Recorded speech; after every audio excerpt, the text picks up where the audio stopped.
My wife, Emily, works at the same company as me. I'm in sales, and Emily works in human resources. We got close at the company's anniversary party, exchanged contacts, and started dating. I fell for her upbeat personality and her genuine smile. A year into our relationship, I proposed, and she happily said yes. I've always loved kids and wanted to get married as soon as possible. So, I was thrilled when she accepted my proposal. But we struggled to have children even after our marriage. Our marriage was good, but there were no signs of pregnancy, and years went by. During this time, I was in charge of a major project at work, and not having kids started to bother me less. My workload increased, and I found myself coming home later each night. I come home, sleep immediately, and rush to work the next morning without breakfast. This routine became my daily life. Work was tough but fulfilling and fun. Tomorrow, I have an important presentation with a client. Today, I was busy with meetings and preparations when suddenly, I learned something shocking. A colleague, Mike, invited me to lunch, and we went to a diner. We sat down, ordered 2 lunches, and then he looked troubled and said, "Look at this." He showed me his phone screen. There was a picture of a man and a woman sitting opposite each other at a cafe window. To my disbelief, the woman was Emily. I couldn't believe my eyes. The man was a stranger. Emily was laughing happily. Mike said, "I followed them after spotting them. They later walked into a hotel, arms linked." I can't believe this. When I heard this, my eyes went blank. There was no mistaking it in the photo. It was definitely Emily. She was cheating. After lunch, I couldn't focus on work, haunted by the image of them. When I got home, I confronted Emily immediately. "Who's this guy? Mike told me about him today." I confronted her, thrusting the photo Mike had sent to my phone in front of her. "Let's get divorced," she said coldly. "What the hell? Were you really cheating?" I was stunned. Emily kept her head down, refusing to meet my eyes. I couldn't forgive her.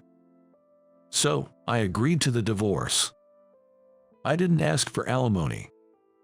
I realized that I might be partly to blame. I had been pressuring her about having kids, but lately, I was so wrapped up in work that I hardly paid her any attention. We hadn't even had a proper conversation in a while.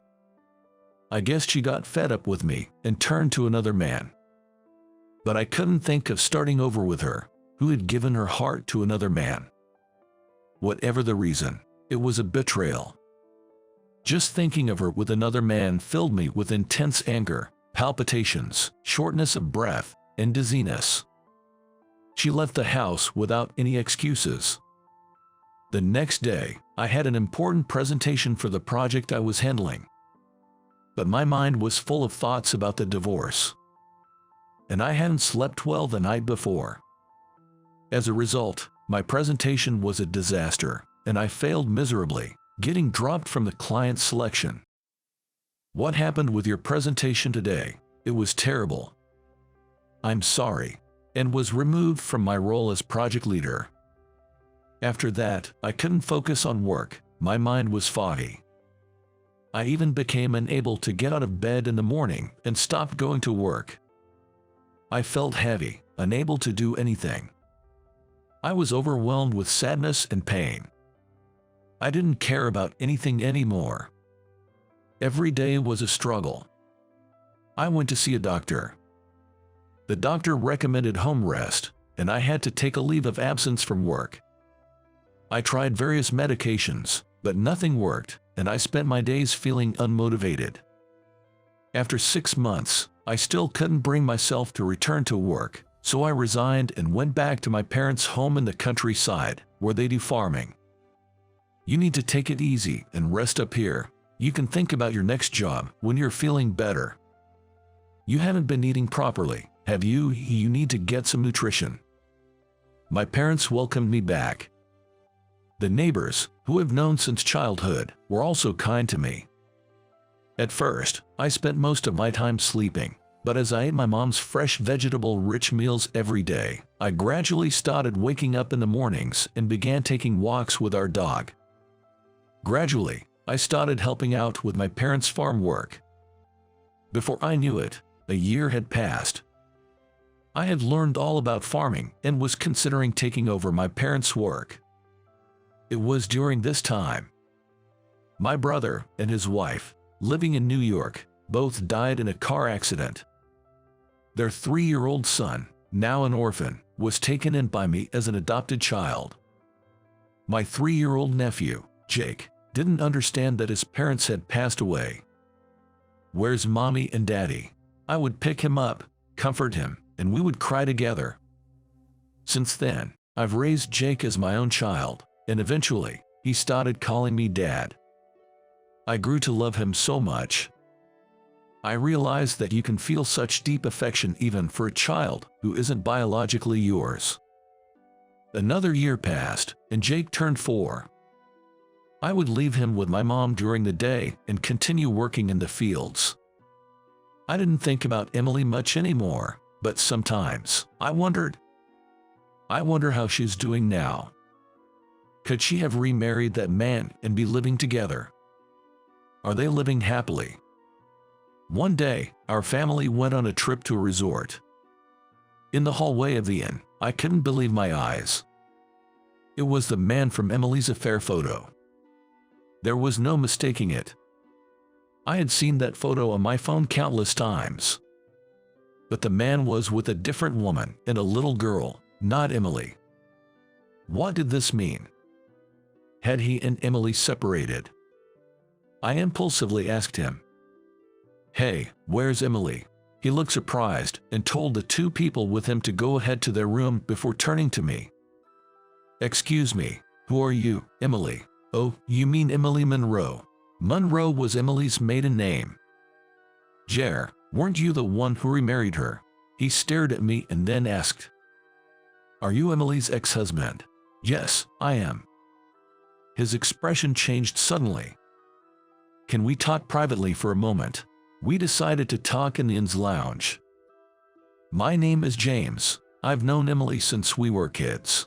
We grew up together like siblings, so there's no romantic relationship between us, and definitely no romantic feelings." He said it emphatically. He insisted that the time he was in the photo with Emily, they had just met by chance and had tea together, but they did not go to a hotel.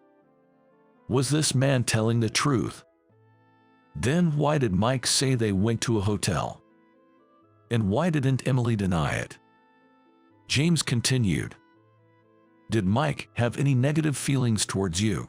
"Negative feelings? Now that I think about it, he did seem to view me as a rival." "That's right. After I was removed as project leader, it was Mike who took over as the new leader of another project. I later heard he got promoted." Could it be Mike lied about Emily cheating just to bring me down? That was shocking. I had thought of him as a colleague worthy of respect. Then, James added more. "Emily, she can't have children.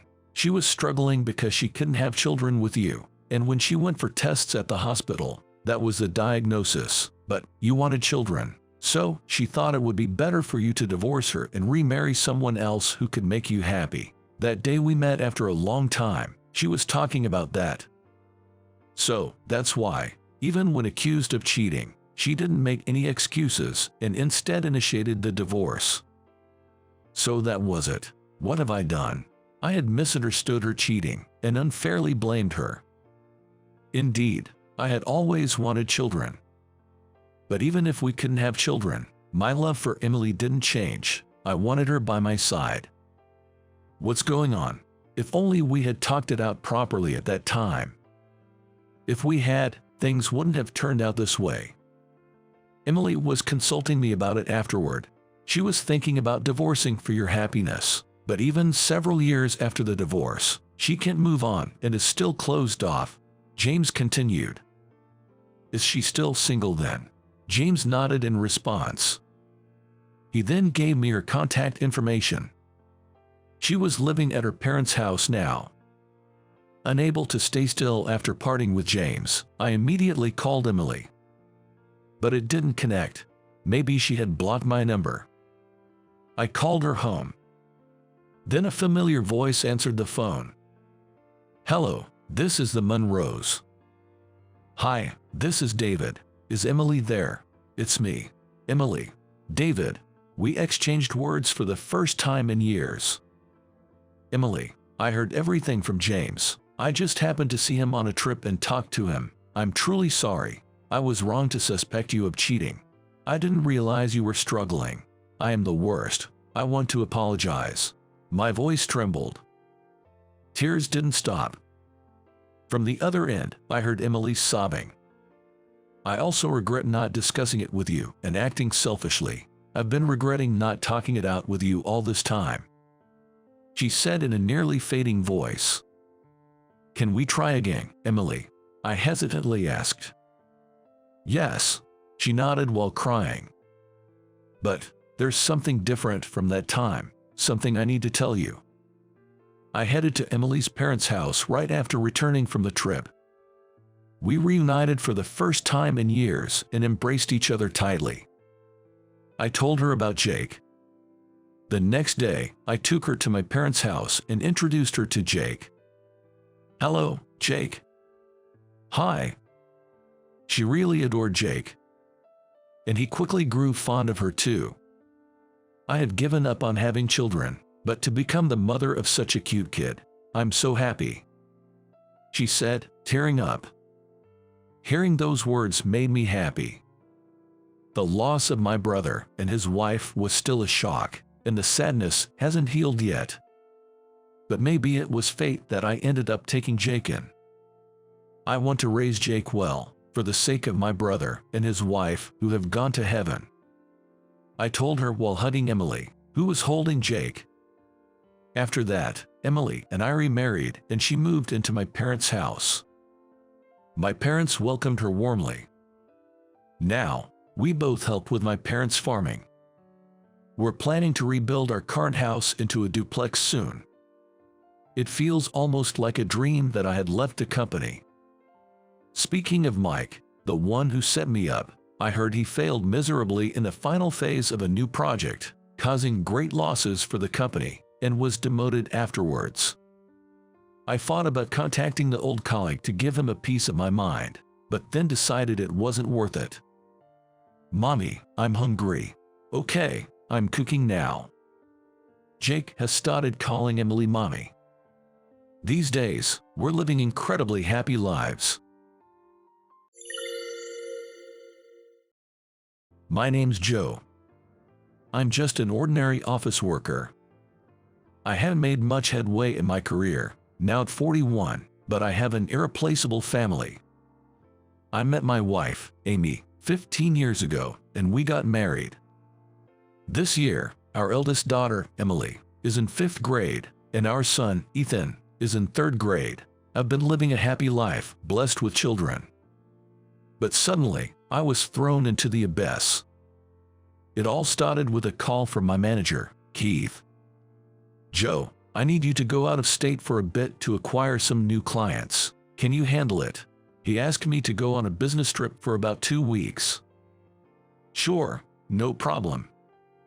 Sorry to always ask you, especially with kids at home. Thanks, I appreciate it." After getting home, I told Amy about the business trip. Then, turning to my kids, I nervously asked, "So, I'll bring back some souvenirs. What would you like?" Ethan looked up at me, slightly puzzled. It felt awkward. When was the last time I really talked with my kids? "Emily, what about you? Anything you want?" I asked her, but she just replied, "Whatever," without even looking at me, her eyes fixed on the television. Lately, she's been a bit rebellious, and I can't help but sigh. "So, you're back in 2 weeks, right?" "Yeah." Amy strangely insisted on knowing the exact dates of my business trip. At that time, I just thought it was typical housewife stuff and didn't think much of it. but a week later, I would know the reason behind her behavior. The business meetings went smoother than expected, and I finished the contract earlier than planned, so I reported this to Keith. "Great, so come on back now. The rest of the time, consider it a vacation," Keith said, and I headed home with a spring in my step. Of course, I was carrying souvenirs I had promised for my family. Wondering if everyone would be happy, my heart swelled with anticipation as I stood on the platform at the transfer station, and then I saw Amy. "Hey, isn't that you, Amy?" I called out and ran toward her, waving. Thinking she might be shopping, I was surprised when she looked shocked to see me. I was puzzled by her reaction when I noticed a man standing next to her, previously hidden by the crowd. My eyes widened.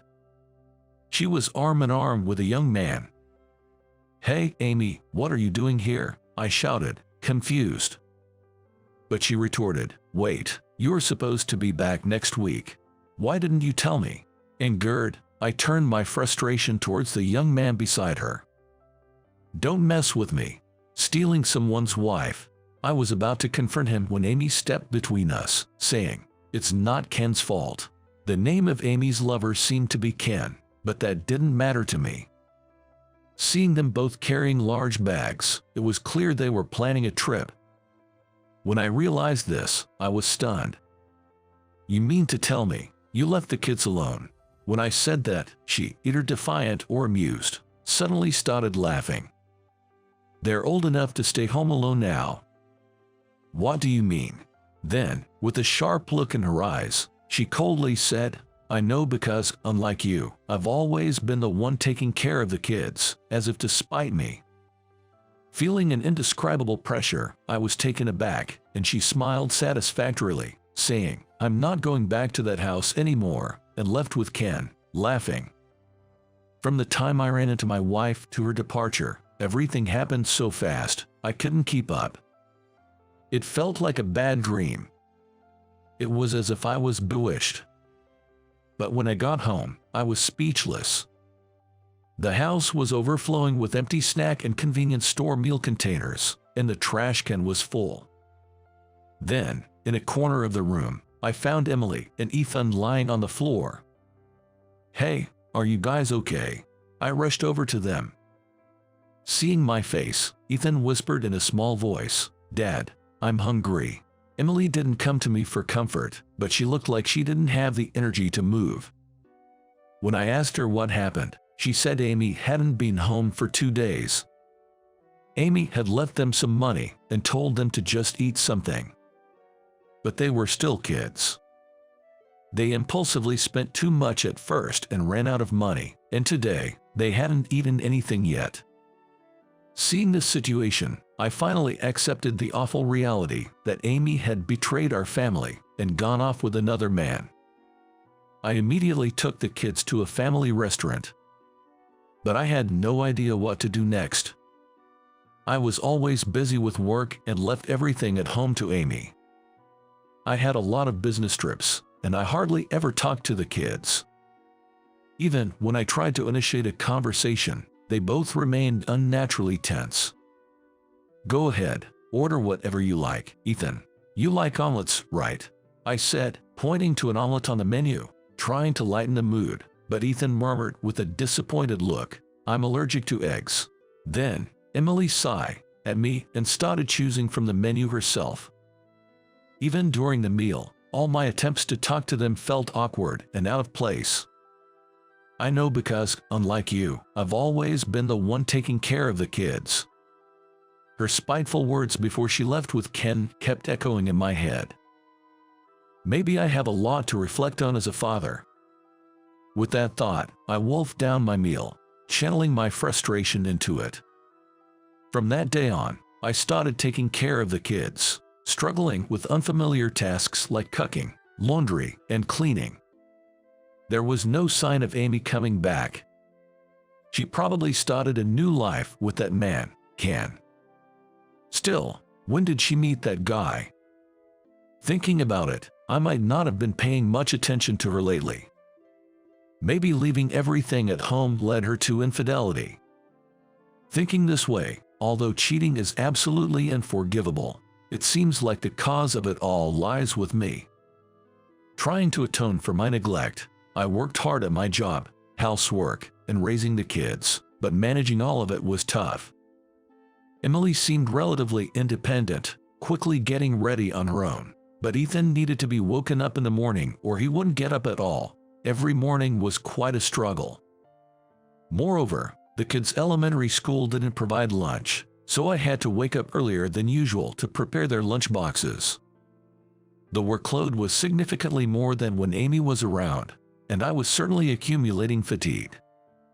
I wished for someone's help, but my parents had already passed away, and I didn't want to rely on my not-so-close in-laws. Of course, I thought about divorce, but couldn't decide because of the kids. Being a housewife is tough. Betrayed yet, I now painfully realize how valuable Amy was. That was what hurt the most. Then, one day the thing happened. Thinking about making dinner right after getting home, I found the lunchboxes I had prepared for Ethan and Emily on the table. Ethan's was empty, but Emily's was almost untouched. I called Emily into the room and asked her why she left it. Maybe it was the fatigue from work, but I was a bit irritated. Perhaps offended by my tone, she shouted, "Dad's lunches are all brown and embarrassing." That ticked me off. I woke up early to make it, and that's the thanks I get. What do you mean? Don't start playing dad now. What followed was a mudslinging argument between us. We both said things we had never said before. Hearing the noise, Ethan came in with a near-tearful face, saying, "Both of you, please stop fighting." Emily ran back to her room like she was escaping and didn't come out, even after I made and served dinner. Reluctantly, Ethan and I had dinner together, and then he said to me, "She acts grown up most of the time, but she still has her kindergarten-like moments." Apparently, he had heard our argument. "Really? Yeah, she's already in 5th grade but still uses a cartoon character lunchbox." Now that he mentioned it, her lunchbox did indeed look like something a kindergartner would like. I remembered. Back when she was about to start elementary school. When we went to a nearby store to buy a lunchbox, I asked her which one she liked. She chose one with a cartoon character on it. I could picture Emily's happy face at that time. I thought she was all grown up now. She's using a new lunchbox now, but her love for cute things hadn't changed at all. I realized I still hadn't noticed these little things about her. After dinner, I started preparing for tomorrow's lunchboxes. I searched on my cell phone and decided to make cute character lunchboxes for Ethan and Emily. Honestly, they weren't exactly cute, but I managed to get the shapes right and pack them into the lunchboxes. The next day, after returning from work and thinking about washing their lunchboxes, I found them already washed and neatly drying on the sink. Then Emily came up to me and said, "Welcome back. I'm sorry about yesterday," she apologized to me. Stunned, I listened as Emily spoke in a soft voice. "Thanks for the lunch. It was really cute. And from today, Ethan and I will do the dishes. You can rest a bit, Dad." She then quickly ran back to her room. Tears welled up in my eyes. Emily and Ethan had grown up more than I had realized. Nothing could make a parent happier. I knew I had to reflect on neglecting my duties as a father. From that day, I resolved to be more involved with my children. On a weekend, a week later, I made a suggestion to the kids. "How about we go to the nearby park tomorrow, Sunday, and play catch? We'll bring lunch too." Catch? Emily made a face like it was a hassle, but Ethan was excited. "Yeah, catch. Sounds great, let's do it, sis." He convinced her, and she reluctantly agreed to my proposal. Then, the next day, under a clear blue sky, we threw the ball around. I was surprised at how fast Ethan could throw. He's got quite an arm. He's going to be in 4th grade next year, and I'm thinking of getting him into some kind of club soon. Emily, on the other hand, seemed to struggle a bit with sports. Most of her throws were bouncing to me. But even if she's not good at sports, there must be many other areas where she can shine. Playing catch made me feel like we truly connected. I spread a sheet on the ground and opened the lunchboxes. Wow, amazing. Ethan's eyes sparkled as he looked at the meatballs and omelet. Pretty cool, huh? Emily helped me with this part, right, Emily? When I said that, she showed a slightly embarrassed expression. Ethan, eating the omelet Emily made, exclaimed, wow, delicious. I didn't miss her shy smile at his reaction. I'm so happy, I muttered quietly, so the kids wouldn't hear. Ever since Amy left, I've rediscovered the warmth of being a family. Still, I wonder what she is doing now. I found myself thinking about her. But if she said she's not coming back, there's nothing I can do. I've been planning to file for divorce soon. However, one day, the doorbell suddenly rang. When I opened the door, I was shocked to see Amy standing there. Amy, I blurted out, and Emily and Ethan came out of the room. They were just as stunned to see their mother, who was supposed to have left. It's been a while. Amy said this with a smile lifting the corners of her mouth. Her expression appeared to be one of self-mockery. She then told me that she had been dumped by that young man, Ken. Amy and Ken had met on a dating app. I never would have dreamed that my wife, who couldn't even use a computer, was using such a modern site. But in the end, she felt foolish and humiliated, admitting to me that she was just toyed with by a younger man. I didn't feel any pity for her. If there is such a thing as what goes around comes around, then Amy had just received her due punishment. Either way, it didn't matter to me. Is that all you have to say? Sorry, but I plan to file a divorce next week. Please, don't involve yourself with us anymore. I tried to dismiss Amy indifferently. But at my words, Amy's eyes widened and she glared at me as if infuriated. Fine. It's not like I want to get back with you now, but listen. Then Amy made a shocking statement. She yelled at me, demanding, I will take care of the kids. Naturally, I refused, telling her not to joke around, but that's when her anger reached its peak.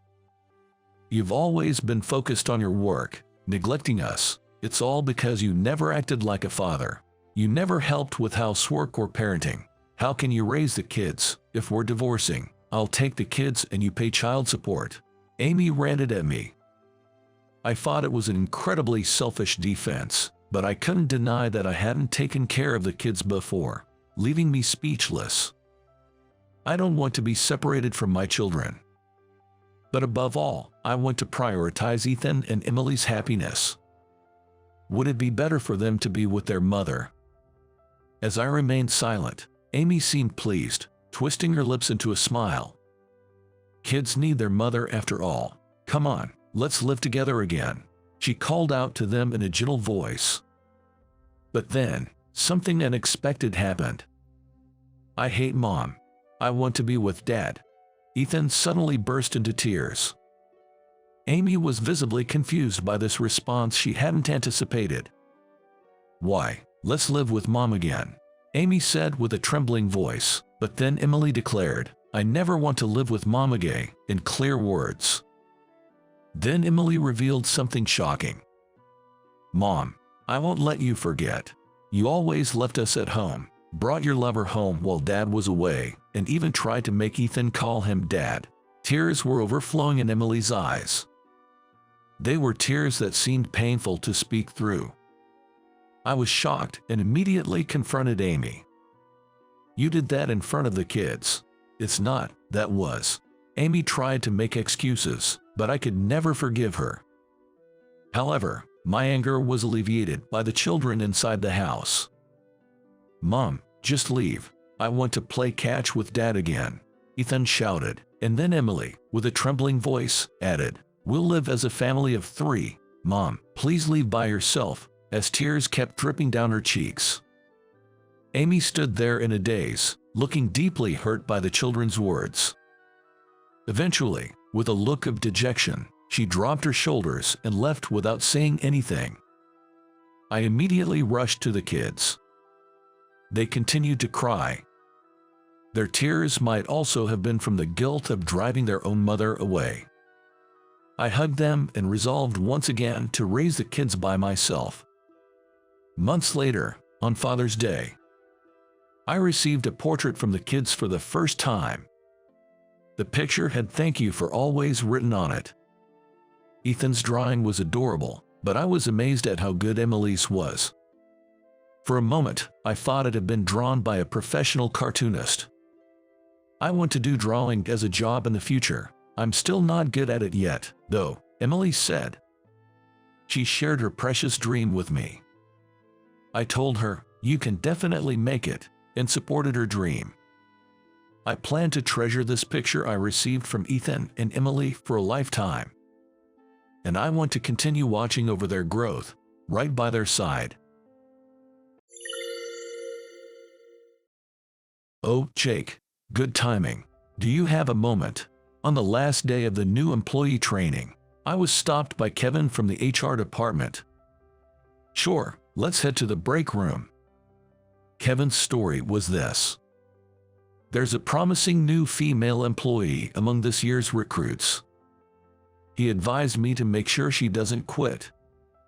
This year, take good care of her. The sales promotion department loses new recruits within months every year.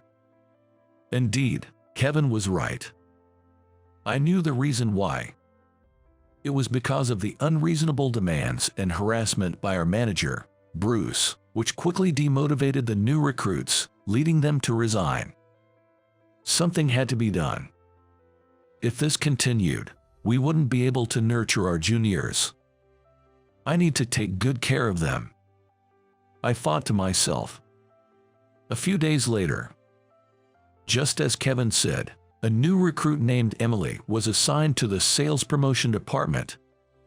"I've been assigned here as of today. I'm Emily. Nice to meet you." As she introduced herself, Bruce was sizing her up, which worried me. I decided to take the initiative. "Bruce, may I be responsible for Emily's training?" Bruce seemed a bit surprised, but then said with a smirk, "All right, Jake, I'll leave her training to you." "Emily, sorry to ask so soon, but could you come with me?" The first place I took her was to the sweets division of the product development department. The chief, Sarah, greeted us. "Jake, as enthusiastic as ever, I see. And who's this?" "Oh, she's Emily, a new recruit this year. We'll probably be needing your help a lot." I introduced her. "I've been assigned to the sales promotion department. My name is Emily. Pleased to meet you." She bowed politely. Jess, her greeting was spot on.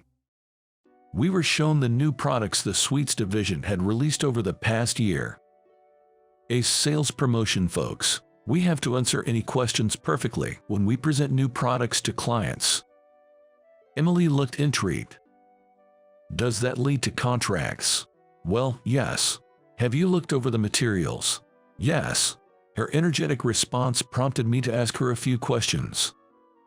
"Then, pretend I'm a client's purchasing agent. What's the selling point of the cheesecake we're releasing in May?" "It's a low-sugar, 75% reduced sugar raw chocolate rare cheesecake that's delicious despite not using sugar."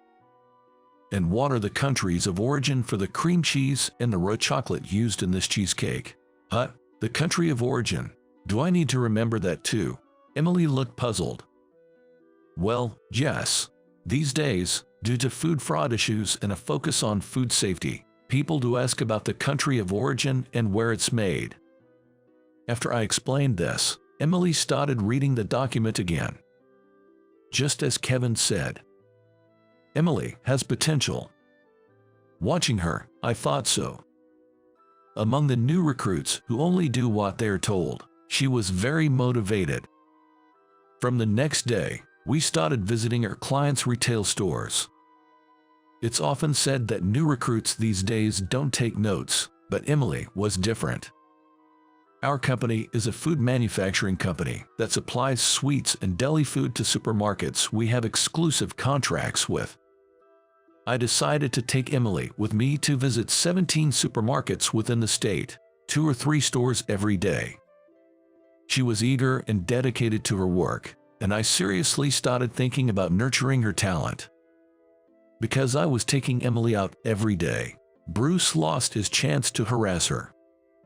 I wasn't sure what kind of harassment Bruce might do. For now, I thought I had to be careful until Emily gained enough skills. Then, I kept taking Emily to stores every day, teaching her the job each time. Emily, today I'll teach you 3 important things as a sales promotion person. First, always keep up to date with the product development department. Second, always know the best-selling items in each store you're responsible for. Third, don't try to solve problems alone when something happens. I thought Emily already understood the importance of reporting, communicating, and consulting, which is like the lifeblood of our company organization. Then, one day, a call came from a client. "Hey, Jake, about that order error from your side, how are you going to handle it?" "What? An order error?" I hadn't heard anything about that.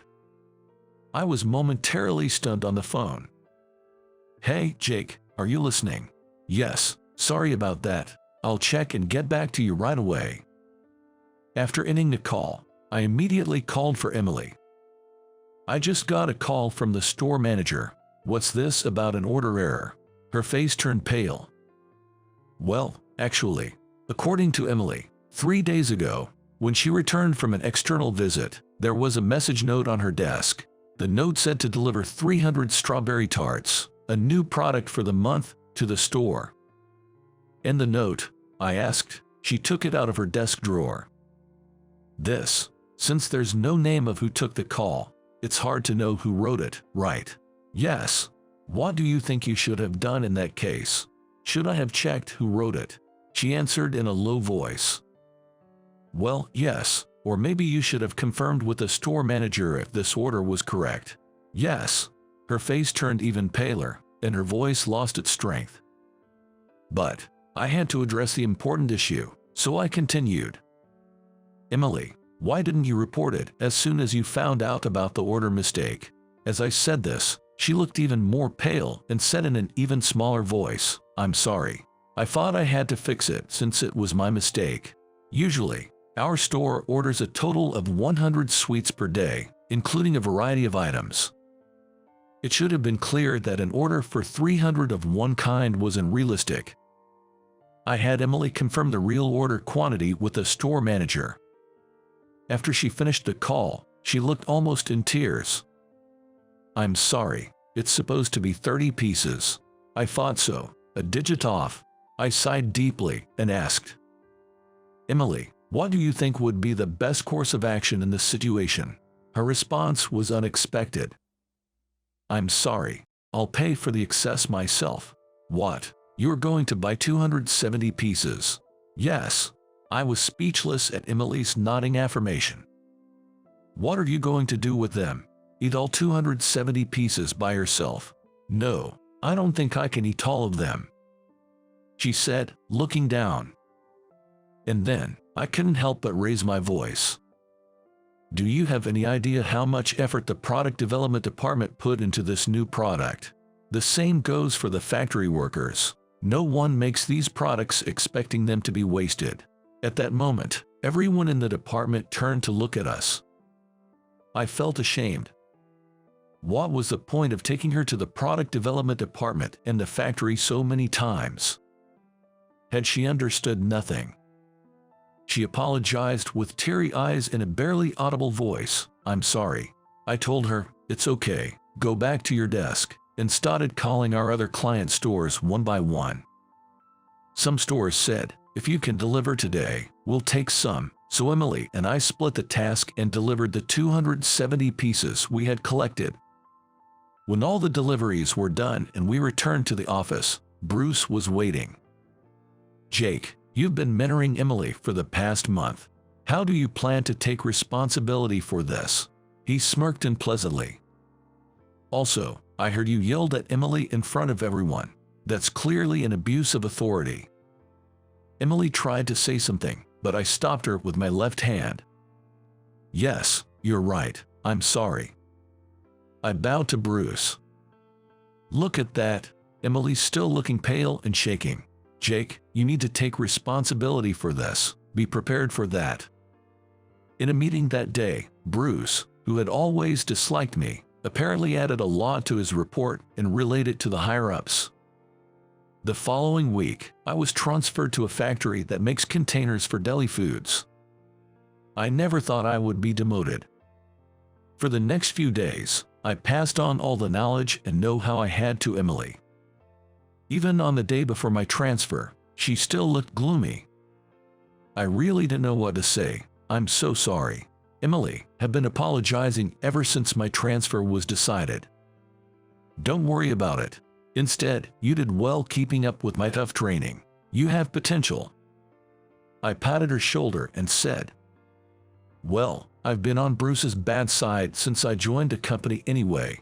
It was only a matter of time before I got transferred." I said that, but Emily still looked down. "Don't look so down. Keep up the good work. See ya." I thought the work at the transfer factory would be manageable, but it turned out to be more challenging than expected. Years passed, and I eventually decided to leave the factory. I knew how hard it was to change jobs in such a bad economy, but once I left, there was no going back. Every day, I convinced myself while looking at rejection emails. While browsing job listings, I found a vacancy in the sweets promotion department of a nationwide convenience store chain. A nationwide chain, might as well give it a shot. So, I decided to attend the interview. The first round was a written exam on sweets, which I easily passed thanks to my 5 years of experience and knowledge. Today is the day of the second round, the interview. As I entered the interview room, nervous, I saw there were 3 interviewers.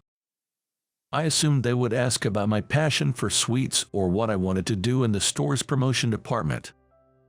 I had practiced my interview answers thoroughly, so I was confident. As I looked straight into the eyes of the 3 interviewers in front of me, something unexpected happened. When I made eye contact with one of the female interviewers, she looked surprised and whispered something to the other 2 interviewers before addressing me. "Jake, were you by any chance at the Sweets Festival in the city 5 years ago?" I was taken aback by the unexpected question. "Yes, I did attend that event in my first year at my previous company," I replied, and the female interviewer smiled happily and said to me, "I was there too. To be honest, I wanted you for our team back then." Confused, I stared at her. "I still vividly remember your responses during that event. All the representatives from various companies could answer about the taste and shape of the new sweets, but you were the only one who perfectly answered about all the ingredients, their countries of origin, and why they were used in those proportions," she said excitedly. Yes, I was a new employee that year and was suddenly sent to the festival by my manager. I studied about sweets every day by visiting the product development department in the factory, so I could answer any question at that time, thanks to the staff and the factory manager. Then, one of the male interviewers said, "Wow, it's rare to find a newcomer who can do that much. Your motivation and hard work were what made it passable." As they said this one after another, I felt a bit embarrassed but also happy for the first time in a long while. When the interview ended, the female interviewer said, "Anyway, we want people with passion and the ability to work hard. We look forward to working with you." Phew, I got the job. I felt refreshed on my way home that day. Then came my first day at the new job. While I was giving my greeting at the morning meeting, I suddenly made eye contact with a beautiful woman with long hair. She looked surprised when she saw my face. To my astonishment, it was Emily, my former subordinate from my previous company. I was assigned to the sales promotion department, and there was Emily, now a manager, in the same team. Gone was her naive demeanor. She was now confidently managing her work. "Can't believe we're meeting here." Indeed, Emily apologized for the past while telling me what happened after I left. She started working independently, and apparently, Bruce began harassing her. Emily couldn't bear it anymore and left the company. She then had an interview with this company, which was then looking to fill a position. Thanks to the training I received from you, Jake, I could easily answer all the interview questions. I even received compliments during the interview for being able to answer so thoroughly. Now, I'm even in charge of training new employees. I've always been grateful to you for everything. Looking forward to working with you again. She smiled happily and bowed deeply. And so, we began working together again, this time in different roles. Rumor has it that Bruce later left the company due to allegations of abuse of authority and sexual harassment. Maybe now people at that company can grow a bit better. Now about the proposal for the new product introduction. Yes, let's hear it. We're now busy every day preparing for a sweets festival event happening in 6 months. Looking at Emily, who was passionately instructing the new employees to learn about the products in detail, I felt motivated to do my best too. Both of you incompetents need to vanish from the headquarters immediately. It's an urgent transfer. Apparently, they're understaffed over there and things are getting pretty bad. Chuck, the department head, sneered as he ordered the transfer. What the heck? This is just harassment in the form of an emergency demotion. But next to me, George, my junior colleague, didn't seem to mind. Working at the Dream headquarters was fulfilling, but Chuck's harassment was unbearable. Day after day, only George and I were forced into pointless overtime. If we got along with any employees, he'd harass them too. Naturally, we ended up isolated within the company due to Chuck. There were even times when we couldn't see company-wide emails, all thanks to Chuck's harassment. Our computers were the only ones set to trash internal emails automatically. I just couldn't deal with this anymore. Just when I was fed up with this ridiculous boss, comes this absurd emergency demotion.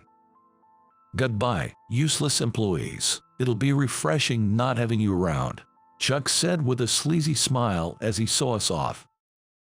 Yes, we'll do our best at the new location, George replied with a broad salesman's smile. Yeah, good riddance to him, and I'm glad to have a fresh start at a new place. In my heart, I was responding the same way to Chuck. My name is Joe.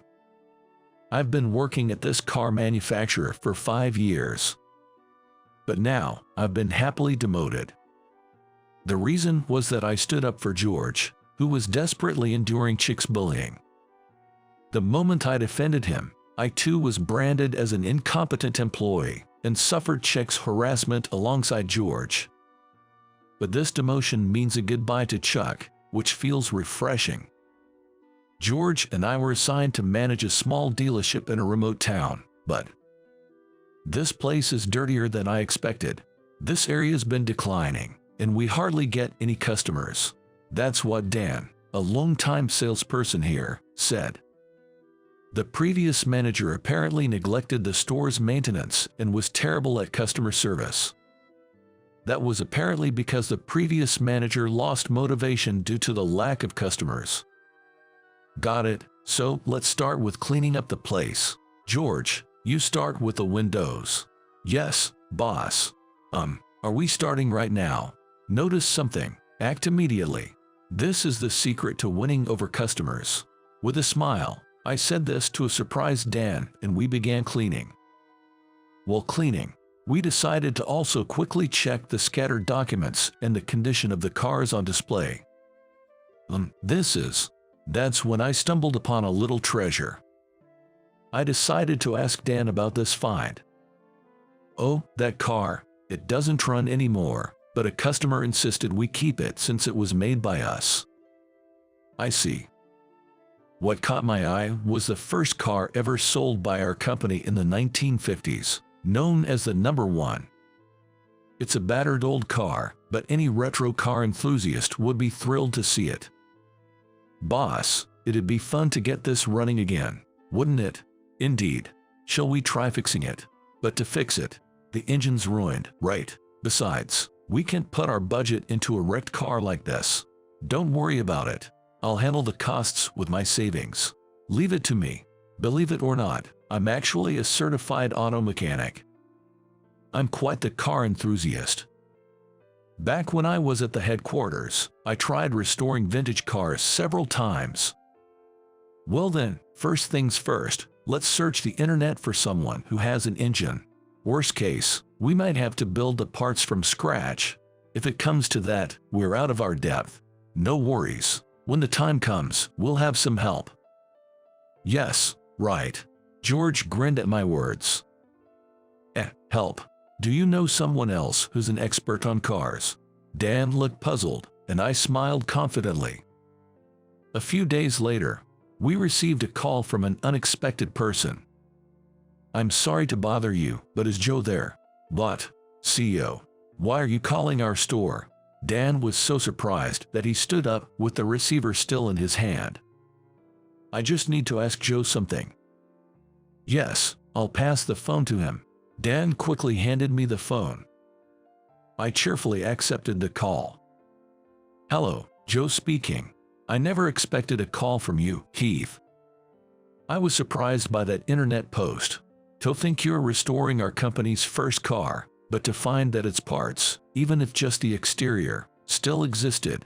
Yes, it was quite a shock. The engine is preserved at the headquarters, but restoring it is nearly impossible without the blueprints or molds for the other parts. So, is the number one at your branch in good condition, aside from the engine? Quite a few parts are corroded, but if we remove the rust, we might just manage. Though, we'll have to estimate and restore the parts that are beyond repair. Understood. Then it's settled. We'll allocate a budget at the headquarters and restore that number one car. It was produced in limited numbers, and we don't even have an original in our company. Thank you. I'll be waiting for the good news then. Don't worry, leave it to me. I hung up the phone after finishing the call with Keith, the CEO. Looks like our powerful ally is already making moves. Dan looked at me in surprise. Keith was the ally. Wait, Joe, who exactly is he? We're nothing special. Back at headquarters, we've worked on restoring vintage cars a few times. The CEO himself got involved in those projects. George said what I wanted to say. I get it now. You intentionally called for the restoration of that car on the internet to draw attention from headquarters. Exactly. There were more enthusiasts than I expected. We even made a bit of a buzz on social media. George proudly showed Dan the phone screen.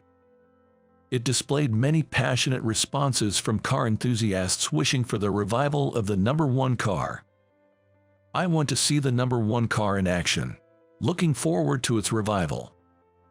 Among the responses were offers like, I have a listed number one car in my barn. I can send details if you contact me. Even from our corporate PR department sent an enthusiastic message. Hi, this is Nina from PR. Can we feature this story? This will definitely get the Keith's attention. Dan smiled, impressed. But why did headquarters demote talented folks like George and Joe? It's a loss for our company to transfer people who can contribute so much. Well, there was someone at headquarters who held a grudge against Joe. We actually welcomed the demotion to get away from that guy. Really? Dan looked puzzled by our words. But Dan, can you contact the original owner of this number one car? We need to check with them before we start fixing it. Understood. I'll look into it. Also, if you have a list of customers, I'd like to review it. If things go well, we'll want to showcase this to them. Sure thing. Saying that, Dan brought over a thick bundle of documents. Seeing it, I was truly astonished. Isn't the customer information digitized? Or is this just a backup in case something happens? I'm sorry. This is our customer information. I'm not good with computers. That's a problem. My apologies. Then, let's hire an office assistant who's good with computers. Work with them to digitize these documents, and let's make it a rule to clean the office for 30 minutes every day. It won't happen overnight, but we'll get there bit by bit. Got it. I'll contact the job center right away about hiring an office assistant. Thus, we started working on digitizing information and cleaning the store, alongside the restoration of the number 1 car. A few days later, we welcomed a new team member. I'm Mia. Pleased to meet you. The office assistant we hired was a recent college graduate. She's quite a beauty. Affected by the recession, it seems she's had trouble finding a job. Now, she's returned to her hometown and is doing part-time work and helping out at home. It really gets you down. Even after graduating from college, finding a job is so tough these days. While voicing her complaints, she and Dan were busy entering customer information into the computer. You type really fast, Dan commented. She laughed and replied, well, you can try a thesis in college without being able to use a computer.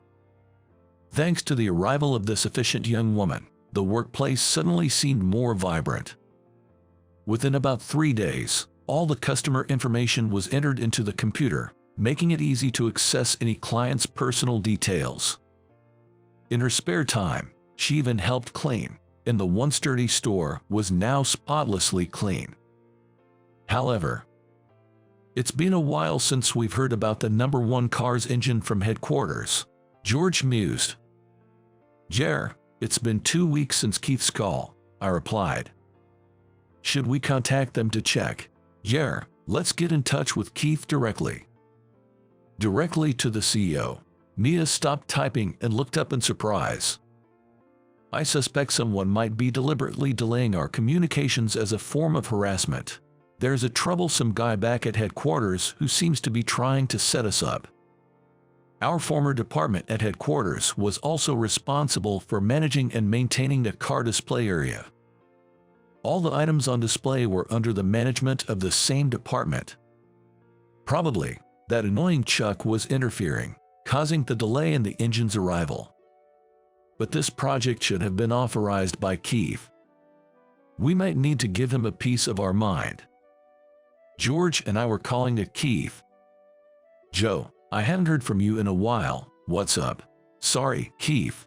The engine for the number 1 car from our old department hasn't arrived yet. It might be quicker to inquire directly with the department than through me. Actually, we've been experiencing harassment in that department. What? I explained to Keith all the harassment we faced from Chuck in our department. I was under the impression that your transfer to the regional store was your own request to liven up the branch. We didn't want to cause any trouble, so we kept quiet about Chuck's harassment. But when he starts interfering with a project directly approved by you, that's a different story. We're not generous enough to tolerate someone who harms the company's interests just to harass others. Understood. I'll have a word with him personally. Is that all right with you? Thank you very much. I was eagerly responding to Keith. The fallout was as expected. Joe, what did you tell Keith? Why do I have to be demoted now? Chuck called in a rage. It seems my talk with Keith about Chuck's harassment led to the discovery of his mistreatment of other employees too. HR took action, and it seems Chuck was demoted as a result. No, what are you talking about, Chuck? I don't know anything about it. I had simply told Keith the whole truth. This was Chuck's own doing. It's none of my concern. Please, ask Keith to reconsider. Sorry, we're busy over here too. With that, I hung up on Chuck. In front of us, the number 1 car with its engine installed was about to move. Dan was the driver. Go for it, Dan. Mia cheered him on. Dan waved at Mia through the windshield and slowly started a car. Wow, it's actually moving. Jer, seeing such a retro car in action is really moving. It was worth being transferred here. George and I laughed together. Tomorrow, we have planned a showcase event for the number 1 car. We sent out DM to our customers for this. Retro car enthusiasts will surely be delighted. The PR department from headquarters will come for a DV interview. Keith also emailed that he's looking forward to it. It will be great publicity for our car and branch. Joe, I'm looking forward to tomorrow. Definitely. It was worth all the hard work. I embraced George in excitement. Joe and George, you guys are really close, huh? Is this what they call a bromance? It's not like that, I said laughingly to Mia's teasing comment, and she retorted with a slightly pouting face. No, Joe and George are too close. It makes me jealous just watching them. Oh, Joe is so oblivious. Really oblivious. Mia and George grinned at me. What are you talking about? Come on, you're so clueless. Mia looked at me with a laugh. Little did I know, she would confess her feelings to me later. Since being transferred, I've been having more fun than ever. Everything turned out just fine in the end.